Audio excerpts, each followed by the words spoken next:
是什么样的爱情，竟让这个花季少女变得抑郁寡欢？或许是惺惺相惜的两人难守长情，亦是因还未表达的爱情即将告别。在这个被岁月蹉跎的法兰西小镇，安娜与爷爷过着平静的生活。她经常携带鲜花探望因战争而逝世的父母，那挥之不去的伤痛始终缠绕心头。安娜每天都会打扫他们的房间，只因这里充满了对父母的美好记忆，寄托着她对亲人的敬畏与思念。而命运的车轮在转瞬间轰然而至，德军的铁蹄踏破了这片宁静，他的简陋之家变成了敌人的临时居所。对于这个决定，他们心中虽然充满怨恨与抗拒，但手无缚鸡之力的两人只能隐忍不发。很快副官就看中了父母的房间，尽管安娜立刻提出了反对。碍于对方强硬的态度，安娜也只能妥协。她心怀不满地打开了房门，副官在屋内环视一圈后，满意地确定了这间，然后转身离去，只留下愤怒和不甘的安娜待在原地。随后他拿走了桌上的鲜花和照片，把所有的不满都归根于即将入住的军官。可他不知还未到来的宿敌却成为了心结。深夜，安娜悠然弹出巴赫的钢琴曲，完全没注意一位不速之客的到来。当德国军官布置门前，心旷神怡的钢琴曲也戛然而止。他是即将住在这里的德国军官维尔纳，没有尖锐的言辞以及耐脆的傲慢，只有彬彬有礼的自我介绍和带着无奈的解释他的到来。Ma présence ici, naturellement nécessaire. J'aurais évité si cela était possible. 面对入侵者的到来，安娜与爷爷选择了无声的反抗，留下自己最后的尊严。随后，安娜沉默不语地将其带入房间。维尔纳看到干净整洁的房间，刚要表示感谢，却被安娜冷漠无情的关门声打断。也许是战争带来的创伤无法轻易抚平，亦是侵占了他人的家园感到同情，对于祖孙二人明显的冷落和抗拒，他丝毫未放在心上。而此时的爷爷还在清醒，住在自己家里的德军并不像盖世太保。第二天，安娜与爷爷过着像每天一样的生活，似乎忘记了昨夜那名不速之客，而敲门的声音却打断了他们的美梦。我说，维尔纳依旧保持着严肃和尊重。从这刻起，他每天早出晚归时总会立正行礼。维尔纳从不想为难他们祖孙二人，他把副官安排在外面的小房子里。尽管对方的举动让安娜感到一丝温暖，但她依然不愿意接受这名侵略者。在接下来的日子里，安娜像平常一样的生活，有时还会去表哥家里讨要一些牛奶。虽然对方总是对她的身躯心怀不轨，然而安娜每次都能不卑不亢地应付过去。这天晚上，安娜好有兴致地试着母亲的礼服，可窗外突然传来的车声让两人稍有慌张。进屋后，维尔纳严肃地向两人行礼，虽然他说着一口流利的法语，但得到的回应只是停下的缝纫机。维尔纳认真地考虑他的作息。Si vous le préférez, je passerai par la porte de service. Alors vous fermez la porte à clé. 维尔纳虽然没有得到两人的回应，但他还是有礼貌地道别晚安。爷爷认为他们不再相见，孙女本该高兴，却没料到安娜觉得对方毫无道理。隔天，安娜到城里购买生活必需品，因为战争的阴霾仍旧笼罩着这片土地，所有物资都被敌方部队控制，令排着长队领取的人们苦不堪言。而在车上下来的维尔纳，远远地望着人群中等待的安娜，可得到的还是那个冷若冰霜的背影。随后，安娜只是一个转身，刚锁好的自行车就不翼而飞。无奈的他只能艰难地步行回家，脚上磨的水泡见证了他的心酸。当晚，维尔纳回来得很早，他依旧一尘不改地前来问好。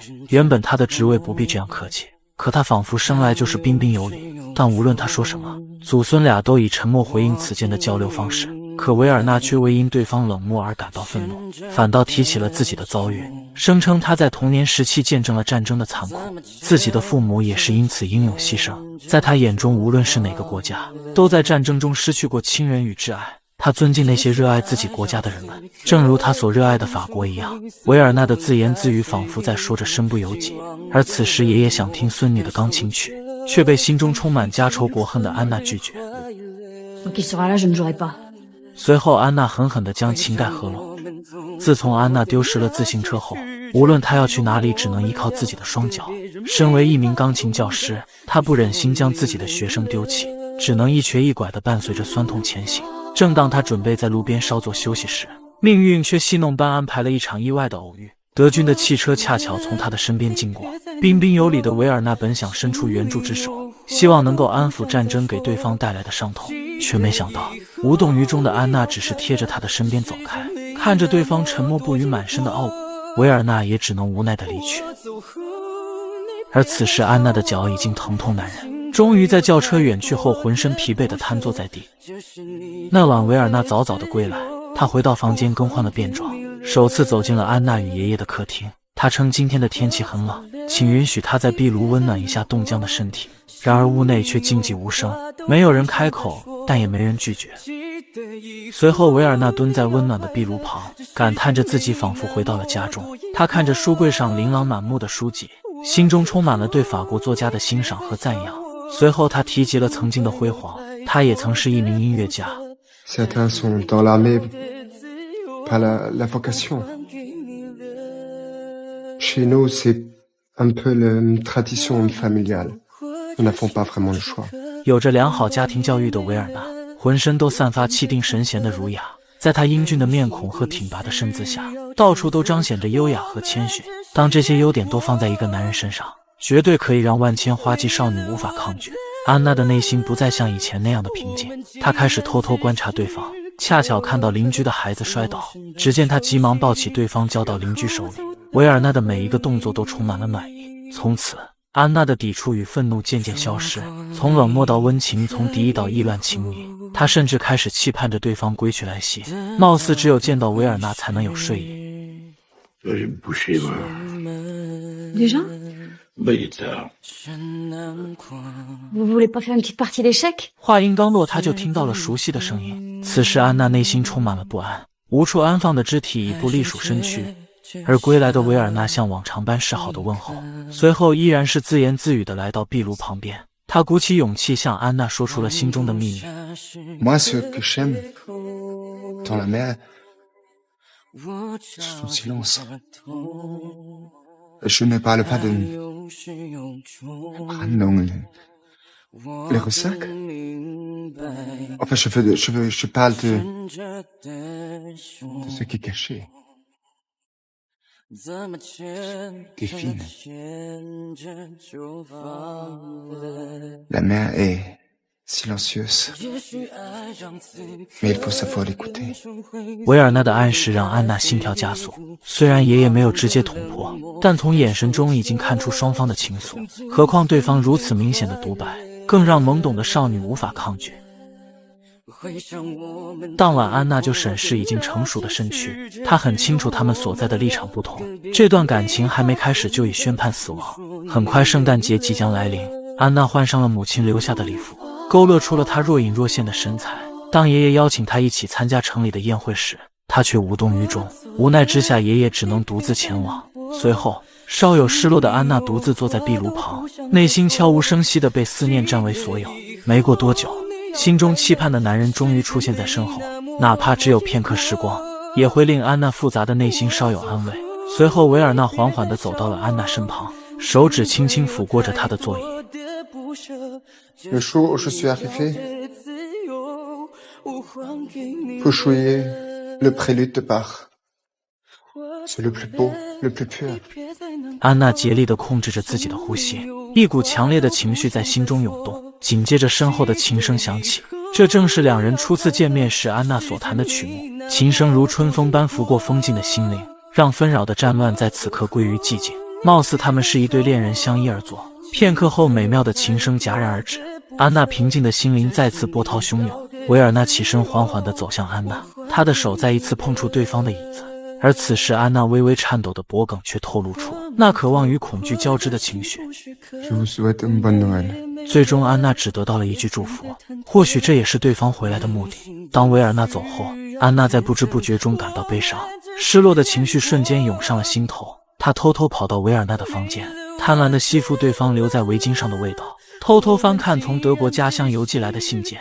随后她蜷缩在留有维尔纳气息的床上，仿佛感受到了无法言喻的温柔与安详。渐渐的，安娜困意来袭，直到维尔纳的车声在窗外响起，安娜才在睡梦中惊醒。她慌乱中将信件放在桌上，快速逃回了自己的房间，却不料信件被顽皮的风吹落在地。刚上楼的维尔纳在安娜的门口稍作停留，心照不宣的两人隔着门惺惺相惜。当维尔纳回到了房间，恰巧看到散落在地上的信件，他能感觉到安娜曾经来过的痕迹。第二天，安娜来到海边打鱼，却在木桥的尽头看到了心中的维尔纳。安娜本能地躲避着对方的眼神，忐忑地向木桥对岸走去。两人都形同陌路般沉默不语，可慌张的安娜却不小心打翻了篮子。维尔纳看着安娜慌张的眼神，心中已经了然。随后安娜快速地回到家中，却看到了早已等候的表哥。对方早已对安娜心怀不轨，趁四下无人之际直接向安娜动手动脚。而刚赶回来的维尔纳恰巧听到了声音，他快速地上前推开了大门，阻止了对方的卑鄙行为。当看到衣衫不整的安娜，维尔纳的心中充满了愤怒，不过理智还是战胜了冲动，让那个无耻的男人就这样离去。第二天，邻居家的妇人找到了安娜，并称如果有一天他们出了意外，希望安娜能够照顾他们的孩子。这毫无头绪的话语让他不知所措。安娜本想问清楚对方的目的，可却一无所获。在邻居诚恳的哀求下，安娜也只能答应对方的请求。但是在当天夜里，安娜却辗转反复，毫无睡意。直到深夜，她来到厨房喝水时，刚巧看到有人在德军的车底安装炸药。惊骇不已的安娜不知道该怎么办，她本想敲开维尔纳的房门，可内心的挣扎却让她放弃了告密。直到第二天，蜷缩在窗口睡着的安娜被德军惊醒，她立刻紧张起来。安娜不想让维尔纳在她面前送死。然而就在此时，熟悉的脚步声再次响起。为了不让心上人就这样离去，她在维尔纳即将打开房门前弹起了钢琴曲，那激烈的曲调犹如狂风暴雨。安娜似乎想在音乐里表达出情绪，循着声音，维尔纳回到客厅，看到安娜心烦意乱地弹着杂乱的乐曲，似乎要表达内心的焦急。当琴声结束，安娜的嘴唇微动，似有千言万语。而就在此时，副官发动了汽车，随后窗外就传来了剧烈的爆炸声。维尔纳也瞬间明白了一切，如梦初醒的他快速跑出门外，却看到惨不忍睹的一幕发生。随后德军抓走了安娜的邻居，只留下伤心孩子托付给祖孙二人。当晚维尔纳就准备离去，只因德军在西线的战场节节败退，他要奔赴零下40度的苏德战场。维尔纳长期以来的热情终于有了回应，或许对方早已熟悉大海的声音，学会了在宁静中默默倾听。可此时的安娜已经热泪盈眶，她还未来得及表达的爱情即将逝去，这短暂却深沉的情感就在这刻定格。